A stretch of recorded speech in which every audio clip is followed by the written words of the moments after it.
Berlaga bak adegan silat, kemampuan terbaru Syahrini jadi perhatian sang adik, Aisyahrini. Ada-ada saja ulah yang membuat istri Reino Barak ini kembali dijadikan sorotan. Meski sudah mulai jarang tampil di atas panggung maupun layar televisi, popularitas Inces tak jua memudar. Hal ini tak lain dipicu oleh kelakuan hingga tingkah kocak Syahrini yang sukses menyita perhatian. Seperti yang terlihat kala Inces memamerkan kemampuan terbarunya lewat unggahan di Instagram, Selasa tanggal 5 Juli tahun 2022.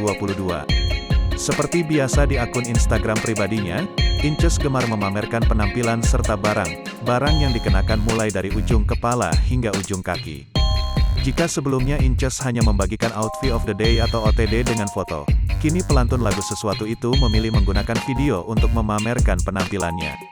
Layaknya video transisi yang belakangan sedang trending, Inces juga memamerkan gaya kala ia mengganti pakaian yang sebelumnya dikenakan menjadi pakaian yang terbaru dan lebih trendy. Mulanya dalam video tersebut Inces tampak berada di dalam sebuah ruangan mengenakan blazer hitam lengkap dengan kacamata berukuran besar favoritnya. Lalu Inces berjoget mengikuti musik yang menjadi background videonya. Yang membuat terkejut, Inces kemudian mengangkat kakinya seolah menendang kamera bak sebuah adegan silat. Tiba-tiba saja pakaian dan lokasi Inces berada pun berubah total. Ia muncul mengenakan setelan blazer dan celana merah sembari berjalan di sekitaran taman.